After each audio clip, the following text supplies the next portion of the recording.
Hello and welcome back. We are still talking about your voice.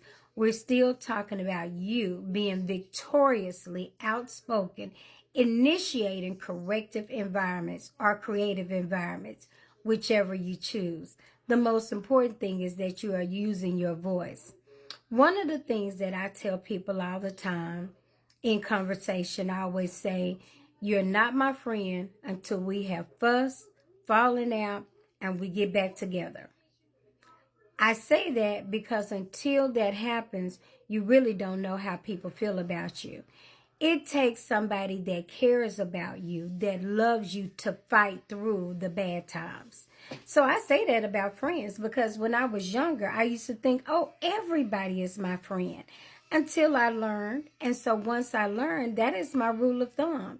Yeah, it's easy to say we're friends as long as we agree and we don't talk about the hard things and we keep it surface. So you're just an acquaintance at that point. But a friend is somebody that I know. We fuss, we fall out, we disagree, but we have a way that we respect one another and we never stop talking. We may not talk as intense. Sometimes it may be awkward. It's just like a relationship. You know how it is when you with your significant other or whatever. There are times where it's like, okay, you've gotten on my nerves, so I'm stepping away. You don't use those words, but your body language, one person goes to one room, the other one goes to another room, you separate, you have your time, and you're able to process it. But you never just stop talking. You never ghost, you never give up. That's what I look for in a friendship. I look for the person who's willing to yield your voice. Do you realize that when you do not give your voice to something, basically what you're saying is that it doesn't matter? How many things are you saying that it doesn't matter? That's why your circle is getting smaller and smaller and smaller. And you can only do that so often. You cannot shut the world out and just say, I don't talk to anybody, because we were created to need one another. Period, in some form or fashion. It doesn't mean that you have an unhealthy dependence. It just means that you're going to have to communicate with someone at some time. You're going to have to use your voice. And part of your voice and part of the learning about your voice is being able to communicate and talk through the bad times. Being able to say, okay, wait a minute. This is not going to be easy, but I need to share something with you. I need to tell you how I'm feeling. I need to tell you that this is aggravating me. I need to tell you that this bothers me when you do A, B, C, or D. You need to give whomever the person is in your life an opportunity to correct whatever it is they don't like. Now, that's the only way to find out if something is toxic or not.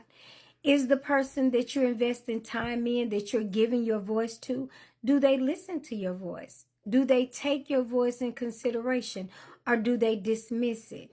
All of those things matter. Your voice matters, and you've got to find a way to use it, to pull on it, to draw from it, to give it to people so they know how to treat you. Do you realize that you maybe have been retreating from people all this time, just not giving your voice, and they never knew how you felt? You never give people the opportunity to know you because you withhold your voice. And then you say, people don't know me.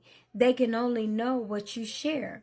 Your voice is also a method of teaching.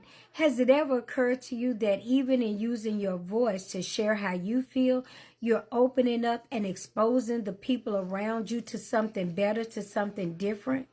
You'd be surprised how many things can unlock just by you opening your mouth to share how you feel, even in your most difficult moments. I know it's happened for me several times where I assumed that people understood the way they come off or what they have done. But when I share it, it was like, oh, wow, I didn't see it that way. Or, man, you really processed that? Remember yesterday when I said that men and women think differently? Well, we do. And as individuals, we think differently.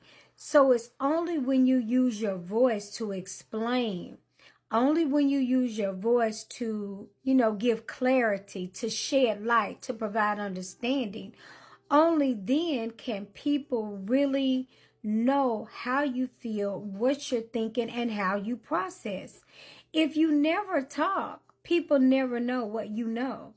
If you never talk, you'll never be able to share anything to help somebody else grow. If you never talk, you never make an impact. If you never make an impact, you never make a difference. You just don't realize how valuable your voice is, even in the most difficult times, especially in the difficult times, because it's during those times that you are teaching, you are reaching, and you are sharing. If you walk away and the person to whom you share with does not respect you, it's not on you. You have given them the tools. That stops a lot of the, oh, look at what you've done to me.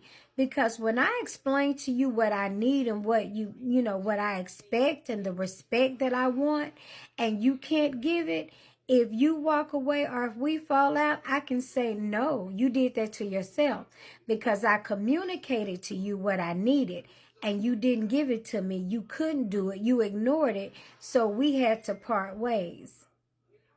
See how that has changed? No more manipulation. No more always feeling like you're the bad guy or feeling like you have to pack things down. Your rug is too high. There's nothing else that can be swept up under it. Your emotions have been ignored for too long.